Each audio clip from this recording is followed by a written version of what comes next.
Got passed over at my family business for my cousin who just graduated college, so I joined our competitor owned by my uncle, and now my whole family has cut me off. Hi, I'm a 30-year-old woman and I recently got cut off by my family for leaving the family business and going against my uncle who is retiring this year. I'm here to ask if I'm in the wrong here.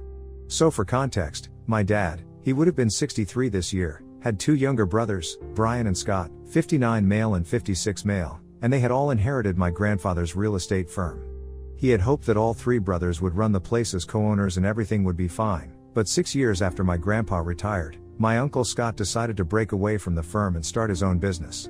With that, he was cut off from the family as well, since nobody liked this move of competing with his own brothers in the business.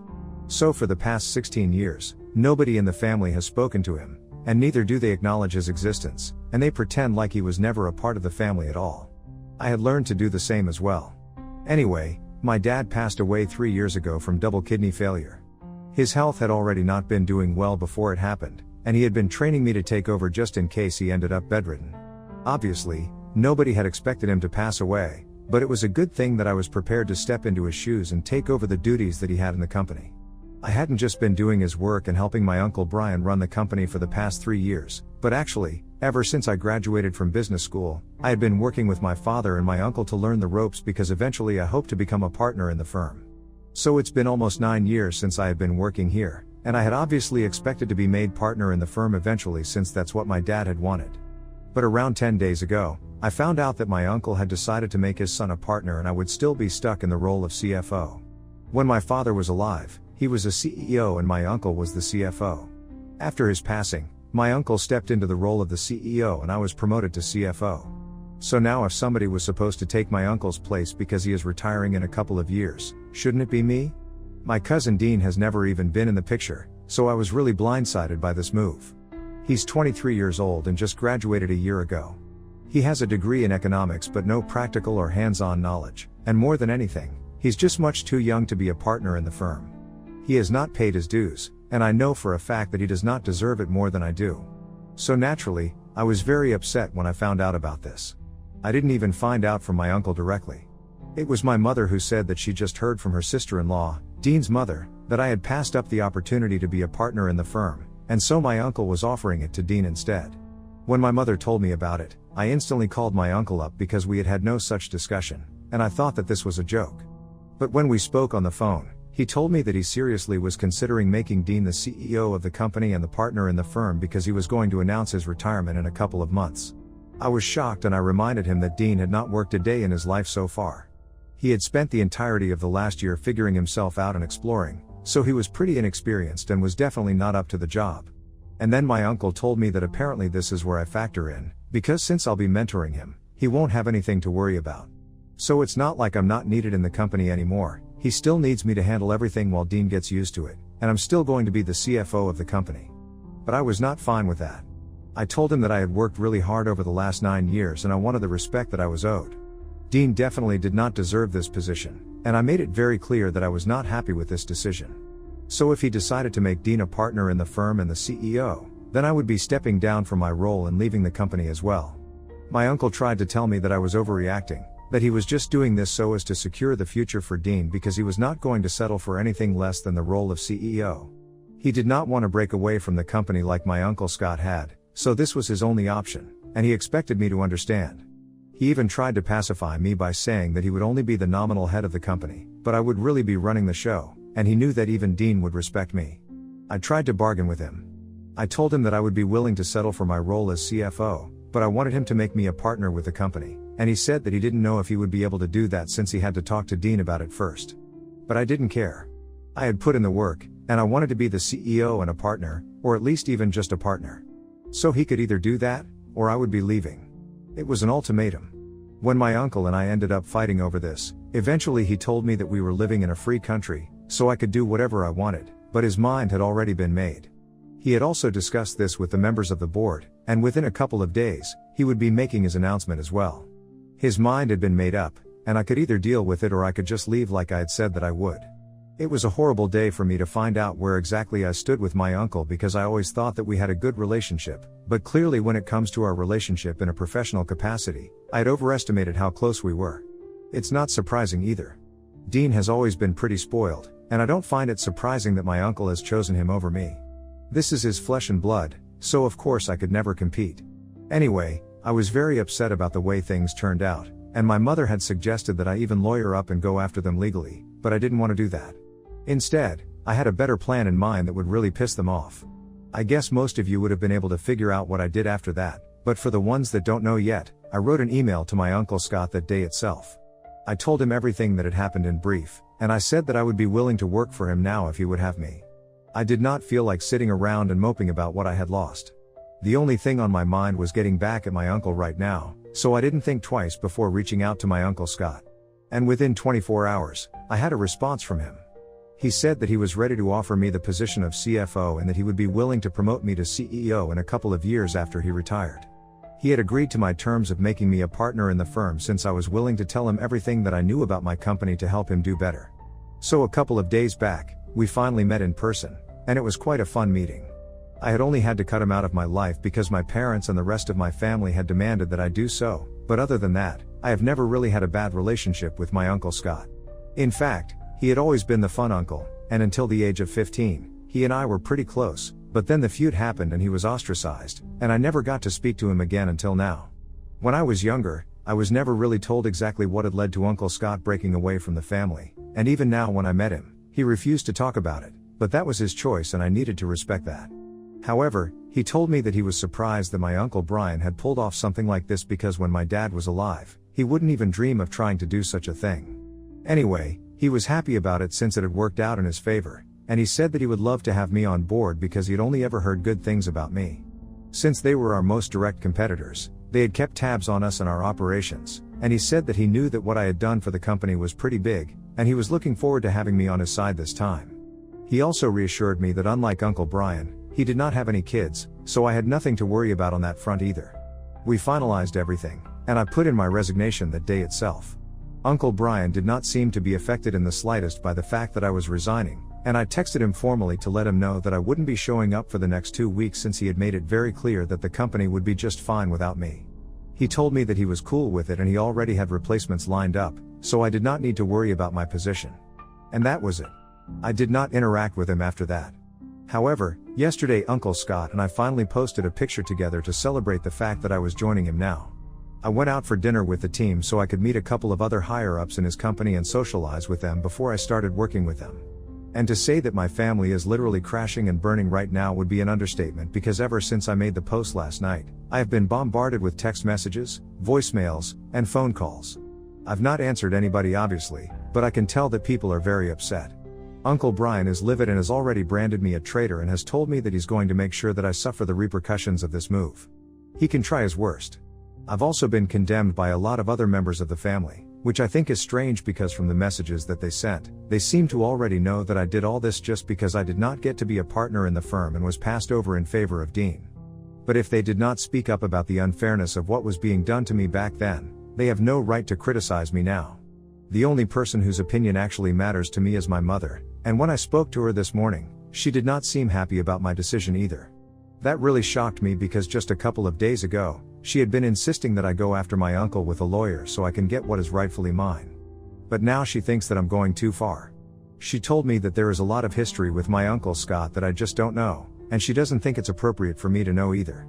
That was quite frustrating because if they were not going to tell me why exactly Uncle Scott had been ostracized from the family, I don't think I can make up my mind about whether I can trust him or not.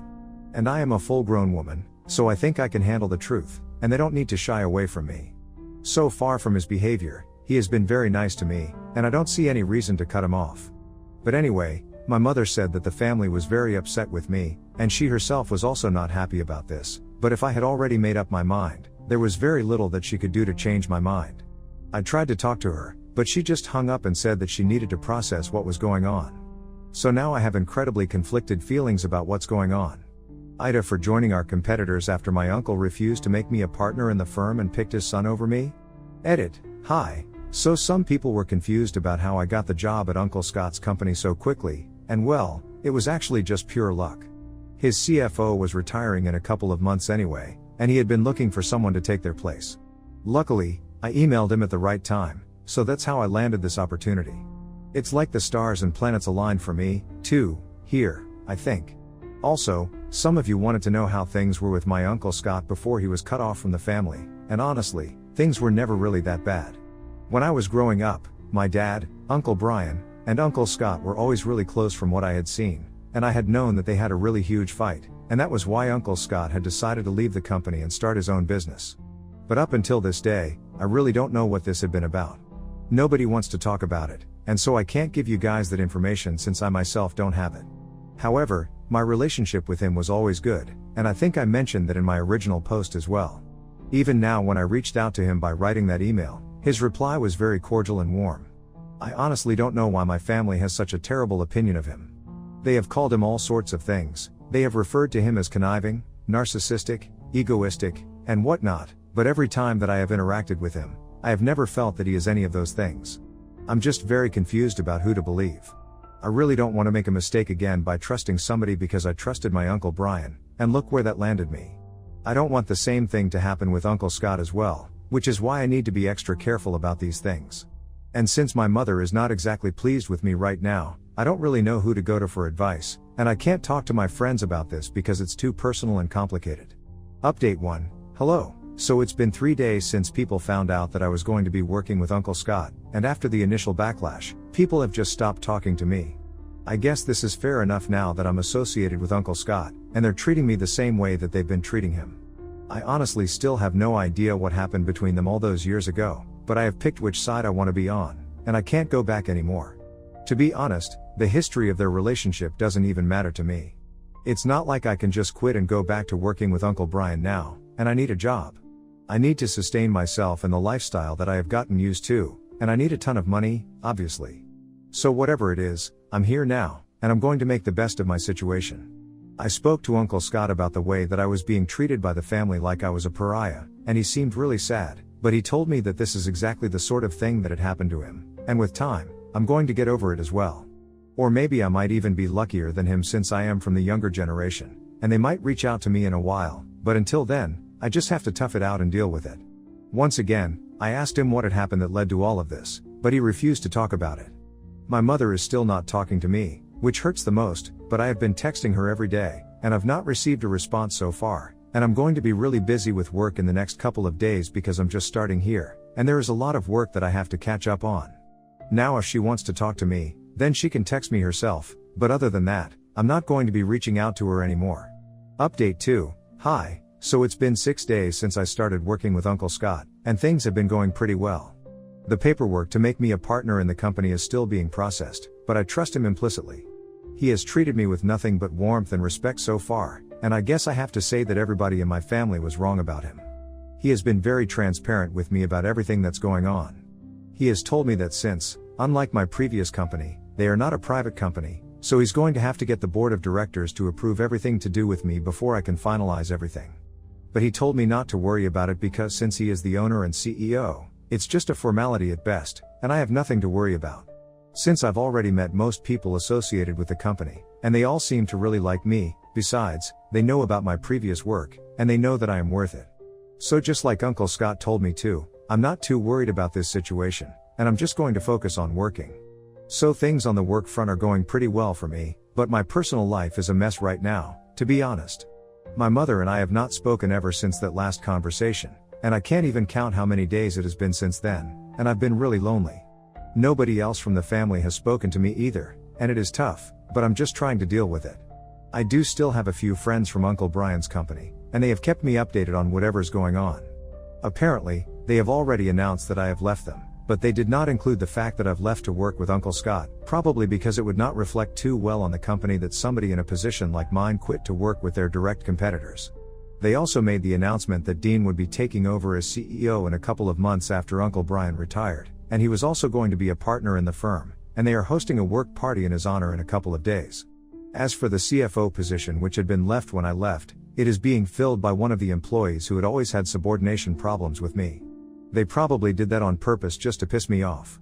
It just made me feel sad for them, though. If that employee had problems with me, I'm pretty sure she's going to have problems with them in the future as well, but that's their issue to deal with now. Anyway, I spoke to my friends in the company, and I told them that they were free to join me with Uncle Scott now since we could offer them better salaries. Ultimately it's up to them, but I can tell that some of them really want to work with me because they're not too confident about the changes taking place in the company, and they think it would be better for them to quit while they are ahead. So I've made the offer, let's see who switches. Update 3, hey, so it's been close to a month since I started working with Uncle Scott, and things have been great. I am now officially the CFO and also a partner in the firm. I'm pretty happy about it, and even though my mother is still not speaking to me, I think I've moved on. There's also another piece of good news that some of my friends from my previous company have quit their jobs and have applied here so they can work with me, and Uncle Scott is pretty pleased with it. Uncle Brian, however, has found this move even more aggravating, and a couple of days ago, after almost 4 employees quit so that they could join us, he showed up at my house with Dean. I had just come back home when they started ringing the doorbell, and when I saw that it was them, I spoke to them through the intercom. I told them to clear out because I did not want to have any conversation with them about anything. I knew that they were here to discuss the fact that I had spoken to a couple of employees and they had been influenced to join me, but I told them that I had neither forced nor coerced anybody to do this. They had made this move of their own accord, and I knew that they wanted an excuse to blame me, but even they knew that this is not my fault. But Uncle Brian was out of control, and he started screaming at me from outside the door, saying that I was poaching employees from them and it was just not fair and that he would take legal action against me for influencing his employees. I'm pretty sure that that's not grounds for a lawsuit, but I just let him scream himself hoarse because I knew that there was no point in saying anything to him while he was screaming so loudly that he wouldn't even be able to hear me. When he finally seemed to run out of steam, I told him that I wanted him to clear out because otherwise they would be forcing my hand to call the cops, and already so many people were leaving the company. I'm pretty sure they did not want more people to leave, citing the fact that they seemed to be mentally unstable. When I said that, Dean piped up all of a sudden and said that this was no way to behave with somebody who had been there for me for so long after my father had passed away. He called me insensitive and selfish, saying that I had no respect for anything that his father had done for my family. I found that whole bit very pompous and ridiculous. I told him that I respected Uncle Brian just as much as he respected me. I also reminded him that my father had also worked very hard to bring this company to where it is now, and after his passing, I had also put in a lot of work. The only person who had never done anything was Dean, so he had no right to be here speaking up on this. At least Uncle Brian was worthy of being where he is right now, but he just got his position as a form of charity since Uncle Brian did not want him to leave the company and work anywhere else since it was a family business. Then I continued and told him exactly what Uncle Brian had said when he told me that he was offering the position of CEO to Dean since he had asked for it and was not going to settle for anything less. In my original post, you guys might remember that I mentioned that my uncle had told me that the only reason he was offering this position to Dean and not me was because his son wanted it, and even though he knew that I deserved it more, he wanted to placate his son. He also said that he would only be the nominal head, but I would actually be running the show, and I remembered it clear as day, and I mentioned it to Dean so he knew exactly where he stood with his father. And then there was silence. I heard them arguing softly, and then I heard footsteps of them walking away and pulling out of the driveway. So my job was done. Now the two of them could duke it out, but at least they would leave me alone. The next day I woke up to find out that both of them had blocked me, and I was very pleased. Anyway, life is getting better now. I know that whatever's going on right now would have made my dad very upset, but at least I have the satisfaction of knowing that none of this was my fault. Uncle Brian got greedy and kicked me out, so if there is anybody to blame for the situation, it's him. I'm very clear about that now so that nobody else can ever try to guilt trip me again into doubting myself. The only person I'm still holding out hope on is my mother. I really do wish that she comes around eventually because she and I have always had a great relationship, and especially after my father passed away, we had started bonding even more. I definitely miss her every single day, and I keep thinking that maybe she will text me eventually, but so far I have had no such luck. At least she hasn't blocked me yet, so maybe she's keeping the door open. I might try to reach out to her if I start missing her too much, but for now, I'm still trying to figure out what to do. Update 4, hey guys, it has been close to 6 months since my last update, and since then many things have changed. For starters, Uncle Brian has officially retired and Dean has taken over the company. So far, he's just maintaining the status quo and not doing anything different. Maybe things might work out for them after all, but it hardly matters to me. Since then, a lot of employees that used to work there have switched over to us, and I'm very happy about it since I get to see a lot of old faces in my new company. My mother and I have still not spoken to each other, but I finally might have a reason for that now. A couple of weeks ago, I was having dinner and drinks with Uncle Scott and his wife. After a while, my aunt left the room to get some rest, and while talking, I finally asked him, since now I was pretty grown up and we were working together, I felt like I really had to know what had happened between him and the family that had led to him getting cut off. And he finally told me that years ago, my mother had tried to start an affair with him. On the day of Thanksgiving dinner that was being hosted in our house, she asked him to help her out in the kitchen, and he followed her without having any idea about what was going to happen. But once they were alone in the kitchen, she told him that she wanted to take things beyond with him, and even though she was married to my dad, her eyes had always been on him. He tried to get away from her, and just in a nick of time, my dad entered the kitchen and caught the two of them standing really close, and my mom freaked out and started accusing him of trying to start something with her. I don't remember this because Dean and I were in our rooms, but my dad had lost his temper and kicked him out of the house that day. Later on that day, they had told me that Uncle Scott had to leave because he had some emergency at work. However, after that day, my mom came up with a bunch of other lies to cover up for this incident so that nobody would believe him, and even told Uncle Brian and my father that he had been planning to steal money from the company as well and start something of his own. My dad and Uncle Brian had confronted him about this later and had told him that they were going to mess him up real good if he did not step aside on his own. So he decided to leave the company and started his own business, and since then he has had nothing to do with his family. After I found out about all of this, I decided it would be best for me to follow in his footsteps and have nothing to do with my family either. It was really saddening to find out about my mother, but it is what it is. I have accepted the facts, and this is my life now.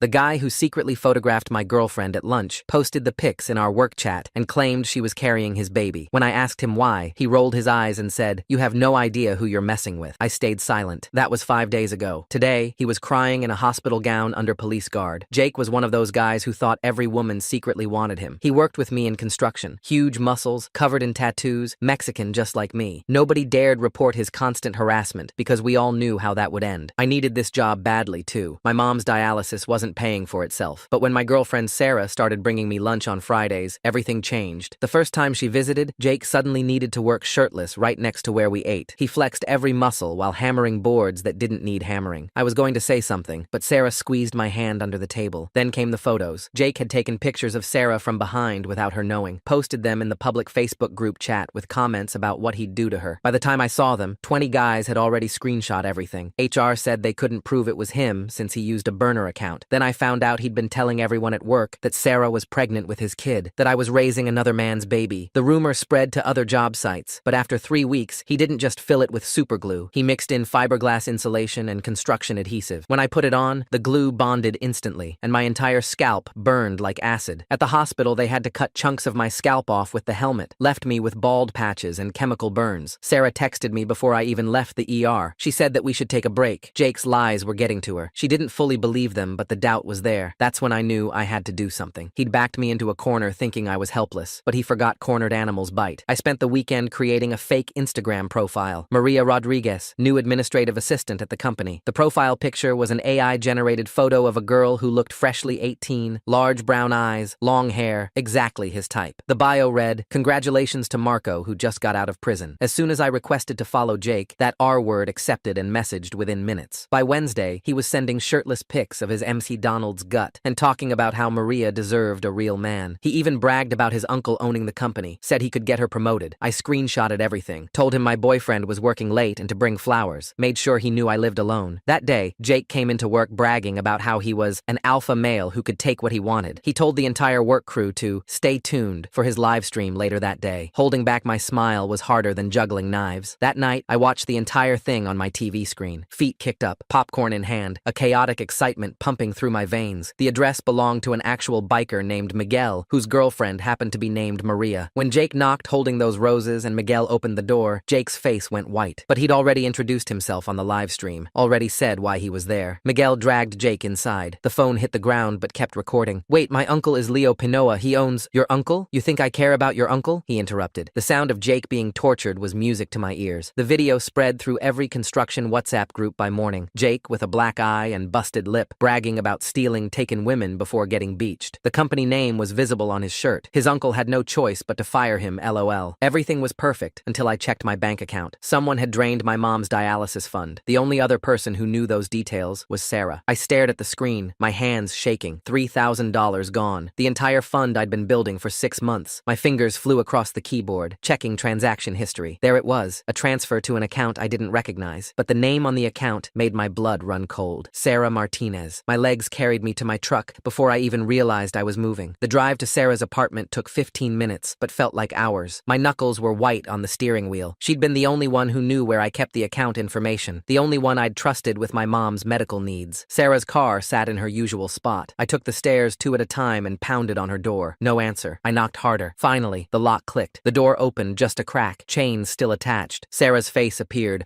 eyes red and puffy. She'd been crying hard. Fresh tears started the moment she saw me. "Please," she whispered. "Just go. You took the money." My voice came out flat. "My mom's dialysis money." Sarah's face crumpled. She fumbled with the chain, hands trembling so badly it took 3 tries. When the door swung open, I saw her apartment was a mess. Clothes thrown everywhere, furniture pushed around like someone had been searching for something. "I'm sorry," she sobbed. "I'm so sorry. He made me. I didn't want to, but who made you?" But I already knew the answer. Sarah collapsed onto her couch, pulling her knees to her chest. "Jake came here 2 nights ago. He had screenshots of the Maria Rodriguez messages from your phone." My stomach dropped. I'd left my phone charging at work dozens of times. Jake must have gone through it when I wasn't looking. "He said you were catfishing women, said he'd go to the police, press charges for identity theft and fraud." But then, Sarah's voice broke completely. "Then he showed me the other photos." "What other photos?" Sarah couldn't meet my eyes. "From when we dated, years ago, before I met you. I was young and stupid and I sent him pictures. He said he'd post them online if I didn't help him get even with you." The room spun. Jake had dated Sarah before me. She'd never mentioned it, probably too embarrassed about her past with that scumbag. And now he was using it against both of us. He made me transfer the money, said it was justice for what you did to him. Said if I didn't, those photos would be on every adult film site by morning with my full name attached. Sarah wiped her face with shaking hands. "I know your mom needs that money. I know how hard you worked for it, but I couldn't. I couldn't let him destroy my life." I sat down hard on the coffee table across from her. The anger drained out of me, replaced by something worse. Jake had played us both. "We need to go to the police," I said. Sarah shook her head violently. "We can't. He was smart about it. Made me do the transfer myself from my laptop. As far as the bank knows, I just sent money to another account. His name isn't on anything. But the extortion, what proof do we have? He came here in person. No texts, no emails, just his word against mine." Sarah finally looked at me. "I'm so sorry. I'll pay it back, I swear. I'll take out a loan, sell my car, whatever it takes." I stood up, pacing the small living room. Jake had us trapped. Again. But something didn't add up. "You said the account was under your name?" Sarah nodded. "Sarah Martinez. But I don't have any account at that credit union. I've never even been there." "What credit union?" "First Federal, the one near." Her eyes widened. "Near the industrial district, where Jake's uncle's business is." We looked at each other. Jake might have been smart, but not smart enough. He'd used a fake account in Sarah's name, but the location gave him away. The next morning, I drove to the police station with Sarah. We sat in those hard plastic chairs for 2 hours before Detective McCatherine finally called us back. She was older, maybe 50, with gray streaks in her hair and tired eyes. Sarah told the whole story while I sat silent. The detective took notes, nodding occasionally. When Sarah finished, McCatherine set down her pen. "I understand this is frustrating," she said, "but without evidence of the threats, this is a civil matter. Ms. Martinez technically authorized the transfer herself, but he extorted her," I protested. "Can you prove that? Any recordings, witnesses, text messages?" We had nothing. Jake had been too careful. The detective gave us a form to fill out for the report, but made it clear nothing would come of it. Outside the station, Sarah broke down again. I drove her home in silence. My phone buzzed with a text from my mom asking about her appointment next week. I didn't know how to tell her the money was gone. That afternoon, Carlos called me. He worked the same crew, one of the few guys who'd never laughed at Jake's harassment. "Hey man, you need to know something," Carlos said. "Leo's been calling around, telling everyone you're a thief who stole from the company safe." "What?" "Yeah, says you can't be trusted. Nobody's gonna hire you now. Every construction company in the city talks to each other. You know that." I hung up and checked my work email. Sure enough, termination notice, effective immediately. No explanation needed since I was still in the probationary period. Over the next week, I applied everywhere, 23 companies. The moment they heard my name, the conversation ended. One hiring manager was honest enough to tell me I'd been blacklisted. Mom's dialysis center called daily. I dodged the calls until they sent a certified letter. Payment was overdue. One more missed payment, and they'd have to discharge her as a patient. Sarah tried to help. She'd already applied for 3 different loans, but kept getting rejected. Her credit wasn't good enough for the amount we needed. She sold her laptop and some jewelry, but it barely made a dent. Then Jake started showing up at the coffee shop where Sarah worked. He'd order a simple black coffee and sit for hours, staring at her. When she tried to switch sections, he'd move tables. When she hid in the back, he'd wait. He never said anything illegal, never made threats, just sat there with that smirk. Sarah's manager said they couldn't ban a paying customer who wasn't causing trouble. Sarah started calling in sick. Then her manager said she'd have to let her go if the absences continued. We were drowning. Jake had destroyed everything without technically breaking any laws, at least none we could prove. That's when Sarah's roommate Brittany knocked on my apartment door. I'd met her a few times. Quiet girl who worked in IT for some tech company downtown. She stood in my doorway holding a laptop. "Sarah told me everything," Brittany said. "I want to help." I let her in, too exhausted to argue. Brittany Brittany set up her laptop on my kitchen table and pulled out Sarah's phone. Sarah mentioned Jake borrowed her phone a few months ago at work, said his was dead, and he needed to make a call. Brittany's fingers flew across the keyboard, but I think he did more than make a call. She plugged Sarah's phone into her laptop. Windows popped up full of code I didn't understand. After 20 minutes, Brittany sat back. "That bastard," she muttered. "He installed a keylogger app. It's been recording everything. Texts, passwords, banking apps. He's been watching her for months." My hands clenched into fists. "Can we prove it?" "Better than that. The app sends logs to an email address, and that email," Brittany turned the laptop toward me, "is registered to Jake Panoa. We had him. Finally, we had actual evidence." But Brittany wasn't done. "Look at this," she said, scrolling through logs. "He's been monitoring at least 6 other women, all from construction sites, all with similar apps installed." My mind raced. Jake had been doing this for who knows how long, building a network of victims he could control and exploit. "We need to be smart about this," Brittany said. "If we go to the police now, he might destroy evidence. We need him to incriminate himself further." That's when the plan started forming. It was risky, maybe stupid, but we were out of options. Brittany helped us set the trap. She had Sarah text her friend Kathy, making sure to mention I'd been hiding cash in my apartment, money from side jobs I didn't report, said I didn't trust banks after what happened. The text was specific: $8,000 in cash hidden in a shoebox in my bedroom closet. I'd be working a night job on Thursday, apartment empty from 6 p.m. to 2 a.m. Jake took the bait. Thursday night, I sat in my dark apartment with Carlos and 2 other construction workers, Thon and John. Both had stories about Jake. Both wanted payback. At 9:47 p.m., we heard the lock rattle. Jake had somehow gotten a copy of my key, probably from the same time he went through my phone. The door opened slowly. Jake crept through my apartment using his phone's flashlight. We stayed hidden, Carlos recording everything on his phone. Jake went straight to the bedroom, straight to the closet. He pulled out the shoebox we'd planted, opened it to find the fake cash Brittany had gotten from a movie prop store. That's when I flipped the lights on. Jake spun around, shoebox in his hands, fake money visible. His face went through several expressions: surprise, anger, then panic when he saw Carlos filming. "Wait," Jake stammered. "This isn't what it looks like." "Really?" I stepped forward. "Because it looks like you're robbing me." Jake dropped the box, cash scattering across the floor. "You set me up. This is entrapment." "Entrapment is when police do it," Than said from behind him. "This is just catching a thief." Jake tried to push past us, but John blocked the doorway, not touching him, just standing there. Jake was trapped. "Fine," Jake exploded. "You want the truth?" "Yeah, I made Sarah take that money. She deserved it after what you did to me. And those photos? I've got hundreds. Not just her. Every stuck-up girl who thought she was too good for me." Carlos kept filming. Jake couldn't stop himself, ego taking over. "You think you're smart with your little Maria Rodriguez game? I own this city. My uncle runs everything. I've been watching all of you through your phones for months. Sarah, Brittany, that girl Catherine from the West Side site. I know all your secrets." "Including the extortion?" I asked. "It's not extortion if they owe me," Jake shouted. "These girls led me on. Sarah dated me, then acted like it never happened. They all do that. Act interested, then pretend they don't know me. So yeah, I keep the photos. Yeah, I make them pay when they disrespect me." He was confessing to everything, on camera, with 4 witnesses. "My uncle's going to destroy all of you," Jake threatened. "You'll never work in this state again." "Let's go ask him," I said. Jake's face went pale. "What? Your uncle? Let's show him this video. See what Leo Panoa thinks about his nephew breaking into apartments and admitting to extortion." Jake's bravado crumbled instantly. His eyes darted between the 4 of us, then to Carlos's phone still recording. The fake money lay scattered across my bedroom floor, evidence of his attempted theft clear as day. "Turn that off," Jake demanded, voice cracking. "You can't record me without permission." "Actually, we can," Brittany said from the doorway. She'd been waiting in the bathroom, monitoring everything through her laptop. "You broke into private property. No expectation of privacy during commission of a crime." Jake lunged for Carlos's phone, but Thon stepped between them. The bigger man didn't touch Jake, just stood there like a wall. Jake bounced off him and stumbled backward. "This is kidnapping," Jake shouted. "You're holding me against my will." "Door's right there," John said, stepping aside. "But Carlos is coming with us, with his phone." Jake's face twisted with rage and fear. He knew he was caught. The confession, the break-in, all of it on video. His hands shook as he pulled out his own phone. "I'm calling my uncle," he said. "He'll have all of you arrested." "Please do," I said. "Let's get Leo down here. Show him what his nephew's been up to." Jake's thumb hovered over the screen. We waited. The apartment was silent except for his ragged breathing. Finally, he lowered the phone. "What do you want?" His voice came out small, defeated. "The money you stole. All of it. From everyone." I kept my voice steady. "And you're going to leave Sarah alone. Leave all of them alone." Jake's jaw clenched. "I don't have $3,000. "Then you better find it," Carlos said, "or this video goes to your uncle tonight. And the police," Brittany added, "along with all the evidence of the keylogger apps. That's federal wire fraud, by the way. Accessing protected computers without authorization." Jake's face went white. Federal charges meant real prison, not county jail. His tough guy act completely evaporated. "I need time," he said. "A few days to get the money together." "You have until Monday," I said. 9 a.m., cash, all of it. Jake nodded frantically. "Monday. I'll have it Monday." "And the photos," Sarah said from behind Brittany. She'd been listening from the hallway, too upset to face him directly. "Every photo you have of me, of any of us, deleted, forever." "I can't just—" "Yes, you can," Brittany interrupted. "And I'll be checking. If I find even one photo anywhere online after Monday, the FBI cybercrime unit gets everything. Jake looked like he might throw up. He nodded again, then pushed past John and stumbled out of my apartment. We heard his truck peel out of the parking lot moments later. Carlos lowered his phone, hands shaking slightly. Think he'll actually pay? He doesn't have a choice, I said, but I wasn't sure. Jake was cornered, desperate. Desperate people did stupid things. The weekend crawled by. Sarah stayed with Brittany, too scared to be alone in her apartment. I spent Saturday calling dialysis centers, begging for extensions.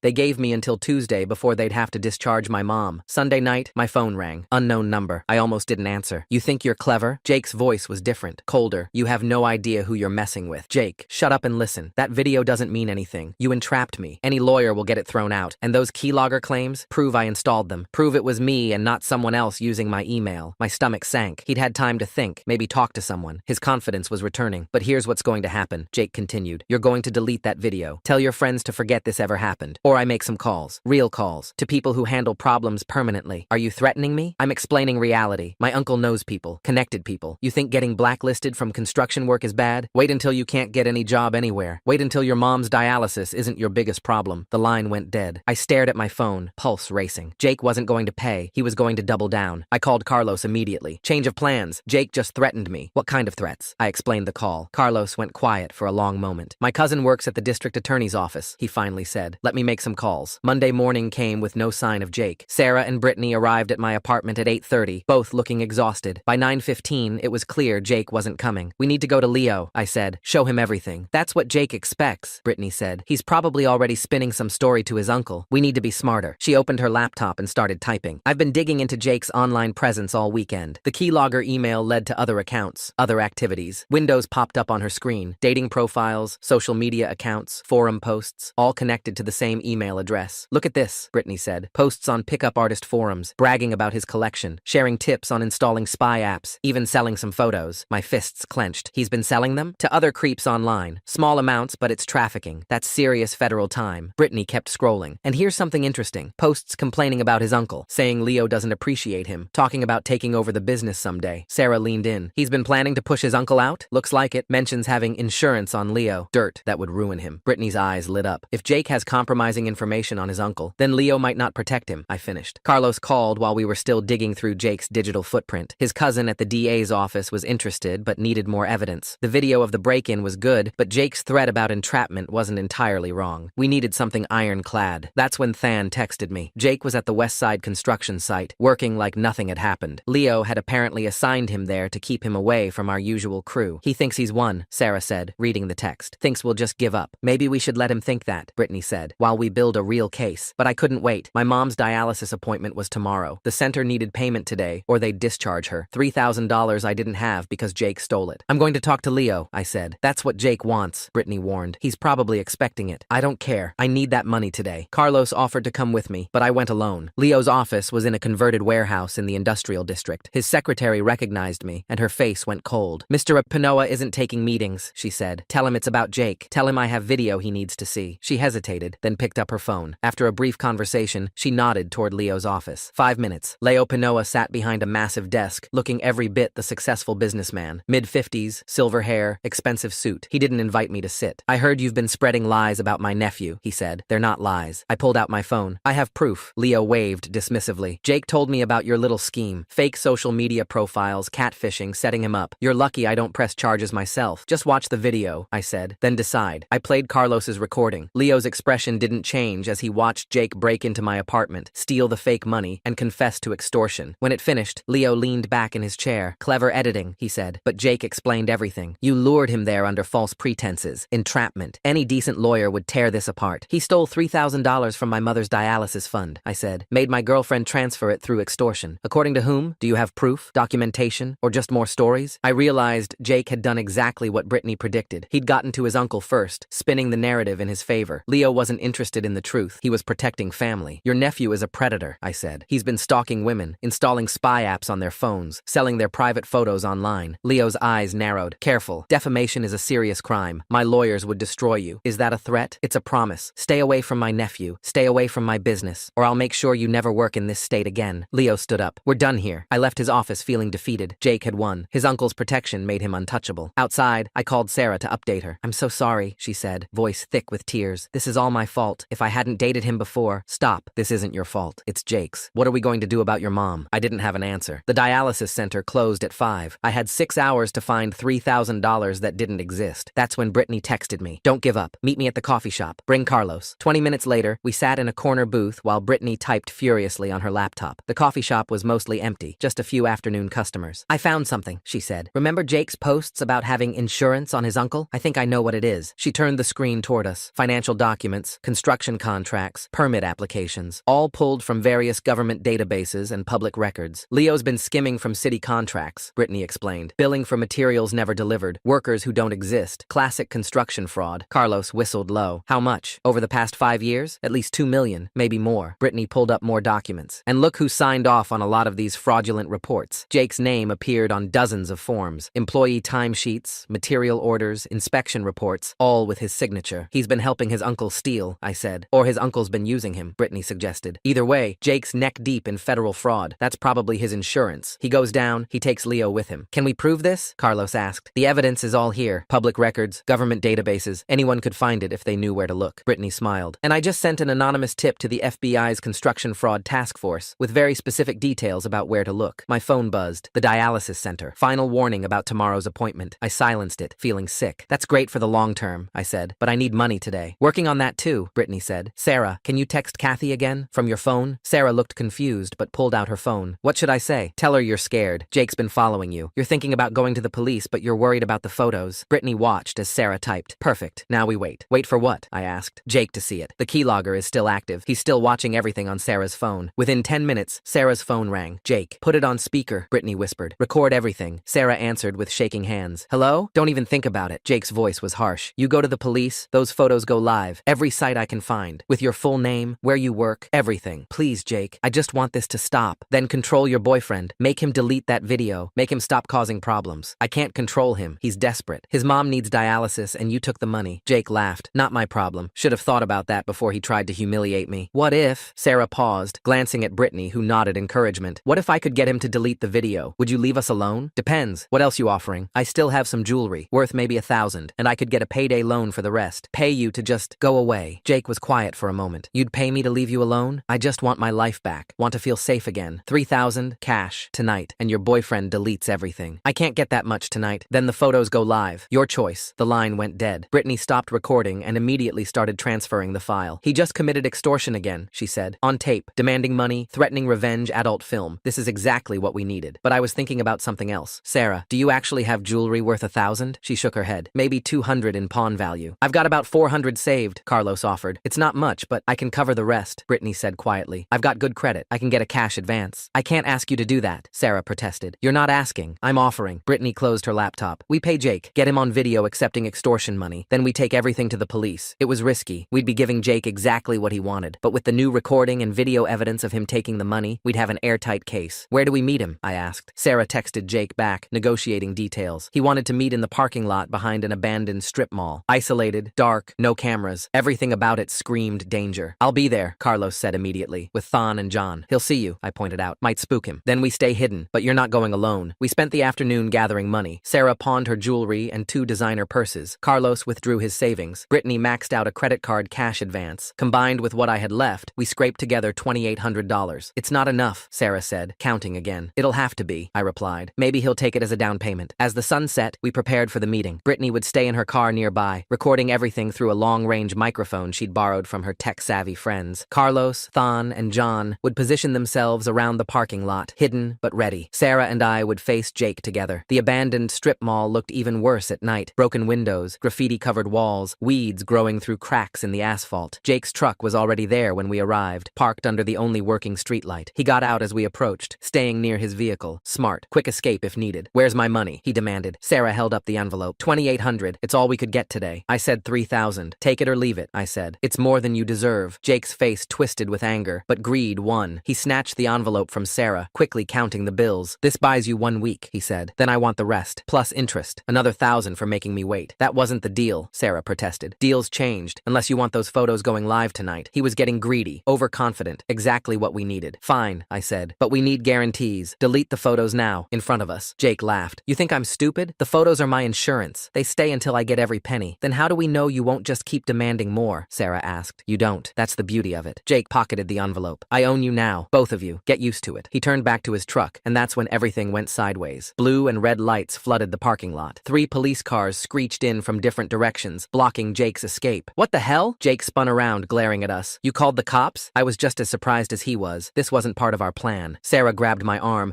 both of us backing away as officers emerged from their vehicles. Jake Panoa? The lead officer approached with his hand on his weapon. We have a warrant for your arrest. For what? Jake demanded. Federal wire fraud, cyberstalking, and trafficking in illegal images. The officer produced handcuffs. Turn around. Hands behind your back. Jake's face went from confused to furious. He looked at me with pure hatred. You did this. You set me up. Actually, he didn't. A woman in a suit stepped out of an unmarked car, FBI badge on her belt. We've been investigating you for months, Mr. Panoa, ever since one of your victims in Arizona filed a complaint. Arizona? This was bigger than we'd thought. Jake had been doing this across state lines. As the officers cuffed Jake, he started shouting, "This is entrapment. They paid me. They gave me money. Check the envelope." The FBI agent took the envelope from Jake's pocket, examining the cash. She looked at Sarah and me with raised eyebrows. We can explain, I said quickly. You'll need to. Both of you are coming with us for questioning. She turned to one of the officers. Process the truck. I want every electronic device bagged and tagged. The next several hours blurred together. Sarah and I were separated, questioned individually. I told them everything. The harassment, the helmet attack, the stolen dialysis money, our attempt to trap Jake. The FBI agent, who introduced herself as Agent Chen, listened without judgment. We appreciate your cooperation, she finally said, but you should have come to us sooner. Vigilante justice complicates prosecutions. We tried going to the police. They said it was a civil matter. Agent Chen nodded. Local law enforcement doesn't always recognize cyber crimes. That's why we have federal task forces. She leaned forward. The good news is, Jake's been on our radar for a while. Your evidence fills in gaps we've been trying to close. What about the money he stole? My mom needs dialysis tomorrow. Recovered funds will be returned after processing, but that could take weeks, maybe months. My heart sank. Weeks or months meant my mom would lose her spot at the dialysis center. Agent Chen must have seen my despair. However, she continued, there's a victim's assistance fund for cases like this, emergency medical situations. I can fast-track an application tonight. Relief flooded through me. Really? Mr. Panoa has hurt a lot of people. We try to help where we can. She slid some forms across the table. Fill these out. I'll process them personally. It was past midnight when they finally released us. Sarah was waiting outside the federal building, looking exhausted but relieved. Brittany and Carlos were there too, having been questioned about their roles. Jake's being held without bail, Brittany reported. They found hundreds of victims across 5 states. He's looking at decades in federal prison. What about Leo? I asked. That's the interesting part, Carlos said. My cousin at the DA's office called. Apparently Leo's been at the federal building all evening, not to help Jake, to make a deal. A deal? Turns out the FBI's fraud investigation was already closing in on him. Jake getting arrested just accelerated things. Leo's turning state's evidence, giving up his whole network to avoid prison time. I thought about Leo's cold dismissal that morning, his threats about ruining my career. Now he was the one scrambling to save himself. So Jake's truly alone, Sarah said quietly. No uncle to protect him, no money for fancy lawyers. Just a public defender and a mountain of evidence, Brittany added, including everything we gathered. We stood in the cool night air, processing everything that had happened. It wasn't the resolution we'd planned, but it was better. Jake would face real justice, not just street justice. I need to call the dialysis center in the morning, I said. Let them know funding is coming. Already handled, Agent Chen said, appearing behind us. I called the center administrator directly, explained the situation. Your mother's appointments are secured for the next 6 months while we sort out restitution. I nearly collapsed with relief. After everything, my mom would get her treatment. Sarah squeezed my hand, tears streaming down her face. Thank you, I managed to say. Thank the victim in Arizona who was brave enough to file that first report, Agent Chen replied. And thank yourselves for not giving up. Your evidence is going to help a lot of people get justice. As we walked to our cars, Sarah leaned against me. I'm sorry I ever dated him. Sorry I brought him into our lives. You didn't bring him into anything. He forced his way in. None of this was your fault. I know,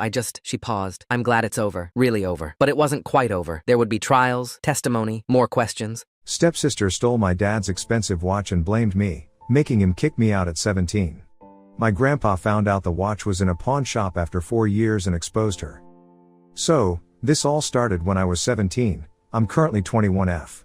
I don't want to get into all the background stuff, but let's just say my relationship with my dad was rocky at best. My stepsister, 20F, was the golden child, and I was the one always walking on eggshells around my dad and stepmom. My stepsister always had this hatred towards me. I didn't do anything to her, but she took it upon herself to make my life miserable. On top of that, her mother supported whatever she did and would sometimes even join in on my stepsister's antics to make my life more miserable. My dad refused to go against his wife, so by default, he'd side with my stepmother and he'd punish me based on whatever lies they told him about me. Initially, I tried to fight for myself, but I quickly realized that nobody in that house actually cared for me, so I began to keep to myself and barely interacted with them. I guess that seemed to have really ticked my stepsister off because she made it her life's mission to make me as miserable as possible. One day, my dad's expensive watch went missing. It wasn't just any watch, this thing was a big deal to him. I didn't know it was gone until I came home from school to find my dad furious, my stepmom giving me cold glares, and my stepsister acting all innocent. I knew something was up, but I couldn't figure out what. Then, out of nowhere, my stepmom started accusing me of taking the watch. She said I must have stolen it because I was acting strange lately and desperate for attention. My stepsister backed her up, of course, saying she saw me acting suspicious around my dad's room. And just so I can be a little clear, the only suspicious behavior of mine was about me mourning the death of my cat who I'd had since I was 3 years old. Of course, I was desperate for attention. My cat was the only thing that kept me anchored when my parents went through their divorce and I wasn't allowed to live with my mom. My behavior for desperate attention was only me breaking down into tears for a few dinners which my dad used to insist we all do as a family. The only reason I broke down into tears was because my stepsister made it a point to joke about how the house feels so much better without my ugly creature there. My dad never tried to tell my stepsister to not be so heartless. He'd simply tell me to stop being emotional. Anyway, I was completely blindsided by what my stepmom and stepsister were blaming me for. I didn't even know the watch was missing, let alone me having to do anything to do with it. I tried to defend myself, but it was like talking to a wall. My dad was already convinced. He went off on me, saying I was just like my mom, who he always called crazy and lunatic, and that I had to leave. He kicked me out right there. I was 17. I had no plan, and no place to go except to my mom's house, which I did. For the next 4 years, I didn't hear a word from my dad, even when I did my best to reach out to him and clear my name.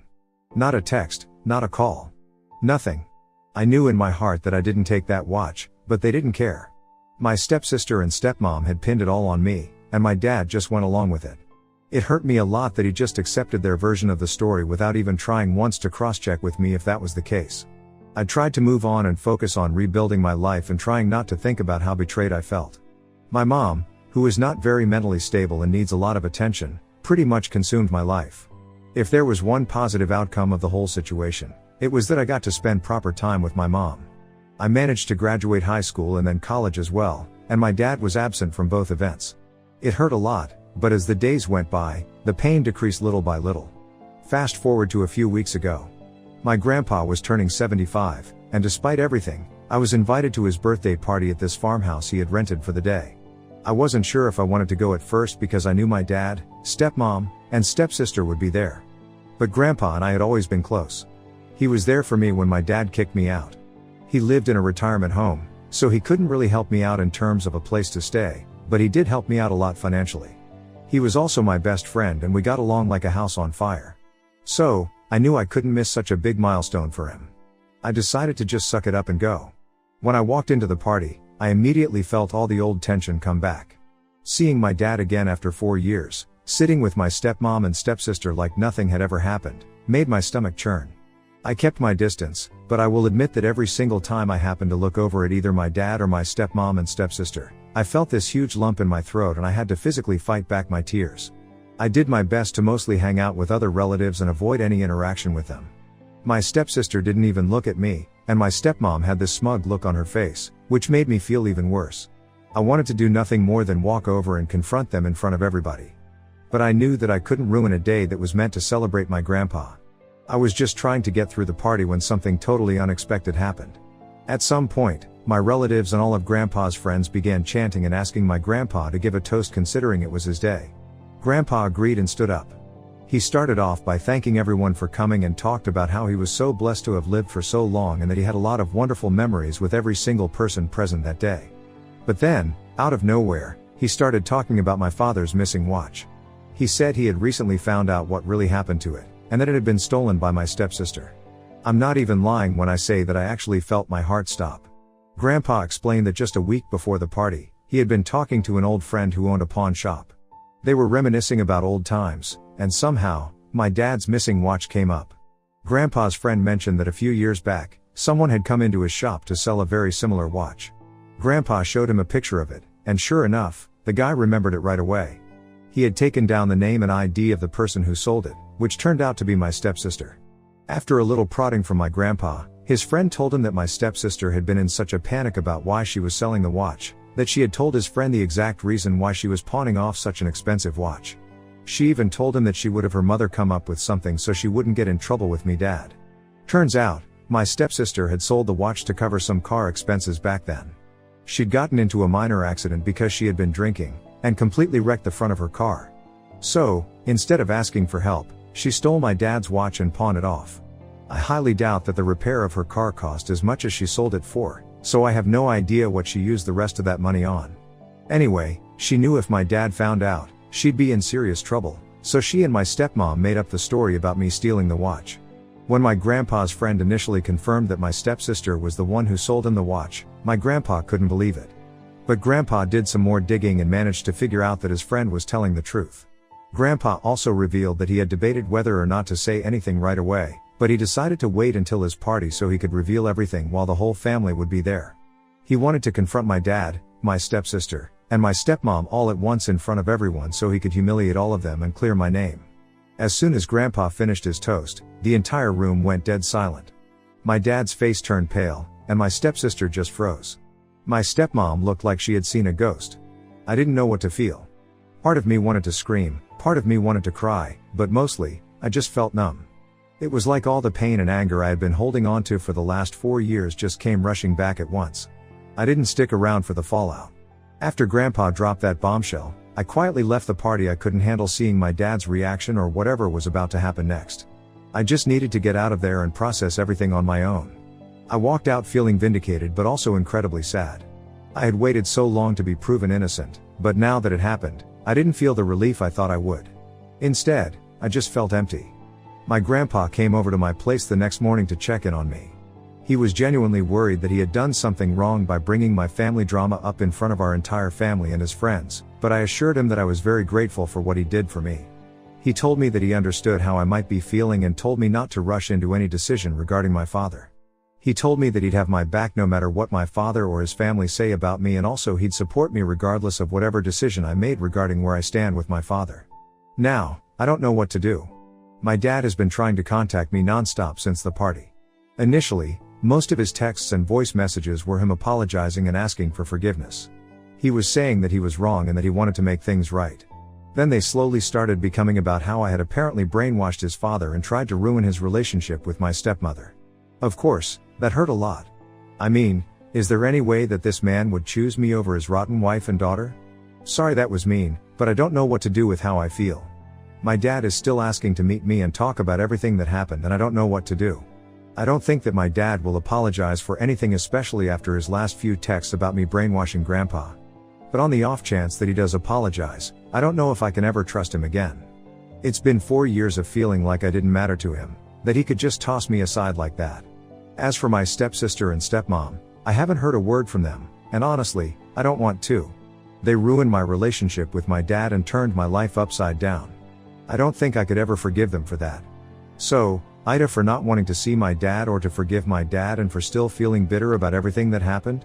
Update 1. It's been a week since I last posted here and I've lost count of the number of comments and messages I got, begging me for an update, so here it is. First of all, thank you to everyone who commented and empathized with me.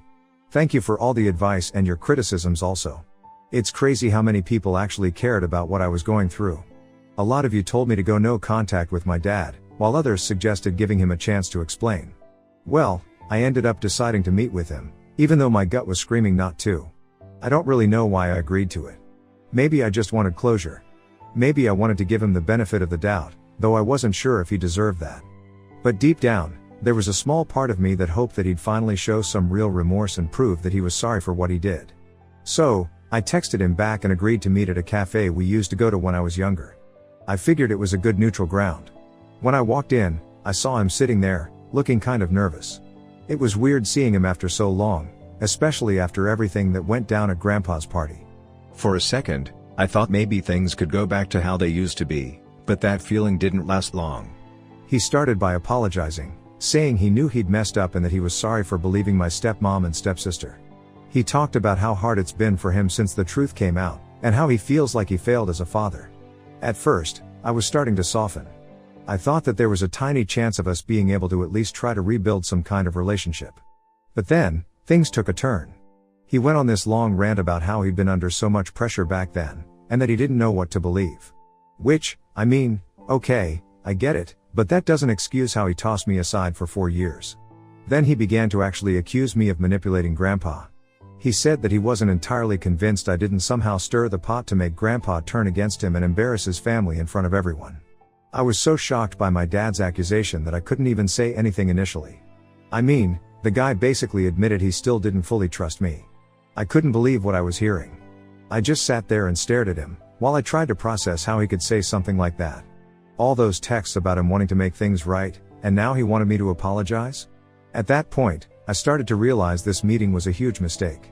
He wasn't here to apologize, at least, not genuinely. He just wanted to clear his own conscience or shift some of the blame onto me. I called him out on it and told him that it wasn't fair for him to put any of this on me. I reminded him that he was the one who chose to believe my stepsister and stepmom without even giving me a chance to defend myself.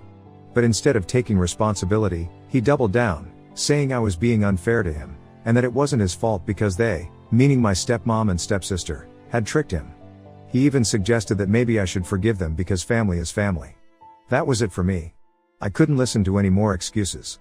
He wasn't sorry for what he did, he was sorry he got caught up in the mess and was embarrassed in front of the whole family. I told him I didn't want to hear from him anymore unless he could genuinely take responsibility for his actions. Then I got up and left.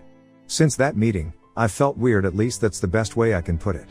I'm relieved that I finally confronted him and saw his true colors. But I'm angry that he still couldn't just own up to what he did. He's still more concerned about how everything looks to the rest of the family than actually repairing our relationship. I feel like I've wasted so much time hoping for some kind of closure, only to realize it's never going to happen. And to top it all off, I heard from one of my cousins that my stepsister and stepmom have been trying to spin the whole situation again. They're telling anyone who will listen that I'm overreacting and blowing everything out of proportion. My cousin even said my stepsister was bragging that their side of the family is still sticking together, and I'm the one who's isolating myself. I don't know what's going to happen next, but right now, I'm done with all of them. My dad clearly isn't going to change, and as for my stepsister and stepmom, they've done enough damage in my life already. I'm just tired of being hurt by people who are supposed to care about me. So, yeah, that's where I'm at. I don't know what the future holds, but I'm definitely not rushing into forgiving anyone anytime soon. Update 2. Okay, so I was not planning on updating again, but things have gotten wild. I thought I was done with all this drama, but apparently, my family had other plans. Remember how I said my dad, stepmom, and stepsister were still trying to spin the situation? Well, let's just say that backfired spectacularly. After that meeting with my dad, I went no contact. I was done. I blocked his number, and I ignored any family members who tried to guilt me into giving him another chance. But 2 weeks after my meeting with my dad, my grandpa called me and asked me if I could come over to talk. I wasn't sure what it was about, but since grandpa was the only one who had my back through all this, I figured I'd hear him out. Grandpa essentially told me that he had come across some evidence while going through some old financial records of the company. He had been suspicious for a while, especially after everything that happened with the watch, and decided to do some digging. What he found shocked even him. It turns out that my stepsister and stepmom had been running a whole string of scams behind everyone's backs for years. This wasn't just about the watch, they had been siphoning money from the company's accounts, my dad's accounts, taking out credit in my dad's name and racking up debt that they'd hidden from the rest of the family. How did Grandpa find out? Well, it turns out my stepsister had a really bad understanding of how credit cards worked. I don't think she realized that while making purchases out of the company's accounts, my grandpa would have been able to see where all transactions had been made. When my grandpa saw transactions made for nail appointments and hair blowouts, he knew for a fact that it wasn't my dad. My stepmother has always kept her nails clipped and is very adamant about never ruining her hair with heat. So the next obvious suspect was my stepsister. Not only that, but he also happened to find a fake loan under my dad's name that my stepmom took out to fund my stepsister's expensive habits. This wasn't just a one-time thing, they'd been doing this for years, and my dad had no clue. Grandpa decided he'd had enough of their lies, but instead of pressing charges, he took matters into his own hands in the way only Grandpa could. He went straight to his lawyer and disinherited my dad. Yeah, he cut him out of the will entirely. Everything, and I mean everything, that was supposed to go to my dad is now going somewhere else, including a hefty chunk that's coming to me. Grandpa said that by siding with my stepmom and stepsister for all these years, my dad had proved that he wasn't responsible enough to handle the family's legacy. Not only that, but the fact that my dad kicked me out with nowhere to go, and even after the truth came to light, my dad still refused to apologize to me made my grandpa want to leave my dad with absolutely nothing. As for my stepsister and stepmom, they're pretty much screwed. Grandpa didn't stop at just disinheriting my dad. He also made sure that my stepsister and stepmom couldn't get their hands on a dime of family money. He got his lawyer to block them from accessing any of the trusts or family assets. So, everything they thought they were going to get their greedy little hands on? Gone. Grandpa's even going to help my dad sell his house so that none of them can continue to leech off him financially. They're going to be completely cut off. Oh, but that's not all. Apparently, when my stepmom found out what Grandpa had done, she lost it. And I mean a full-on meltdown. She tried to guilt-trip my dad into fighting back against Grandpa, but there's nothing they can do legally. My dad's stuck because he didn't protect his finances, and now he's basically at the mercy of whatever my stepmom and stepsister want to do next. And, here's the kicker. My stepsister had the nerve to try and reach out to me after all of this went down. I got this pathetic message from her, where she was basically begging for help because she doesn't have any money left to cover her bills or lifestyle now that Grandpa's cut them off. She even tried to spin this sob story about how she never meant for things to get so bad and that she's just been under pressure from our stepmom this whole time. Honestly, the fact that she had the nerve to text me about her struggles when she was the reason I was out in the streets at the age of 17 made me see red. Even when she was reaching out to me, she could not seem to take responsibility for her actions and instead was blaming it on her mother. I sent her a short response basically telling her that she made her bed and now she has to lie in it. I don't feel bad for her at all. She and her mom ruined my relationship with my dad and tried to destroy my life, so why should I care what happens to them now? Grandpa warned me that they might try to turn this back on me, and honestly, I wouldn't be surprised if they tried to paint me as the bad guy again. Which brings me to my dad. He's a wreck. He keeps calling and texting, but I've only responded once. I told him that until he's ready to fully take responsibility and stop blaming other people for what happened, I'm not interested in having a relationship. I can't keep putting myself through this cycle of betrayal and forgiveness, only to get hurt all over again. There's still a lot up in the air, especially with how my dad's handling everything. Part of me wonders if he'll ever fully cut ties with my stepmom and stepsister, or if he's just too deep in their lives to see the truth anymore. I guess we'll see. Right now, I'm focusing on myself, but something tells me this isn't over yet. Update 3, well, here we are. I wasn't sure I'd be posting another update, but a lot has happened, and I thought it'd be a good time to tie up all the loose ends. If you've been following my story, you'll know that my life has been one wild roller coaster of family drama. But I can finally say that things are looking up for me and not so much for the rest of my family. After Grandpa disinherited my dad and cut off my stepmom and stepsister from all the family money, things took a serious turn for them. My dad is in financial freefall. Grandpa wasn't kidding when he said he was getting that house sold. Turns out, he wasn't just helping my dad sell it, he was forcing it. See, Grandpa technically owns the property, and my dad was just living there under some fancy trust arrangement that Grandpa controlled. So, when my grandpa cut off all financial ties with my dad, it meant that the house that my dad was living in was also no longer his to live in. My grandpa gave my dad a chance and told him that he'd let my dad live there as long as my dad kicked my stepmom and stepsister out. Of course, my dad could never turn his back on the women who ruined his life, so Grandpa decided to pull the rug out from under them. Within a week, the house was on the market, and they had 30 days to vacate. Apparently, the news didn't sit well with my stepmom, and she absolutely snapped. I mean, we're talking about a public meltdown. She screamed at real estate agents, threatened my grandpa with lawyers, which is hilarious because her lawyer already told her she didn't have a leg to stand on, and even tried to guilt trip my dad into fighting back. The cherry on top? My stepsister tried to get my dad to sell some of his remaining personal stuff just so she could keep paying off her car loan. Sometimes, I think I dodged a bullet by not properly growing up under my dad's care, because otherwise, I would have ended up just as spoiled and shameless as my stepsister. My stepmom and stepsister found it really hard to adjust to their new life. Not surprisingly, after they were cut off, my stepsister lost all access to the luxuries she'd gotten so used to. No more fancy shopping sprees or expensive trips. Everything was gone, and honestly, a part of me was happy about it. I think she desperately needed a reality check, and this was a great one. And remember how she was asking me for help? Well, I haven't heard from her since I told her off in my last update. I guess she's too busy trying to figure out how to survive without leeching off my dad and grandpa's money. Unfortunately for my dad, My stepmom tried to pull one last desperate move. She filed for divorce from my dad. Yeah. The woman my dad sacrificed everything for, turned her back on him. Who could have predicted it, right? Well, she figured that since my dad was now practically broke, there was no point in sticking around. She probably thought she could get a hefty settlement from him, but unfortunately for her, there was nothing left to take. Grandpa made sure that all of the assets were out of her reach, so now she's stuck with nothing. I can't say I'm surprised, though.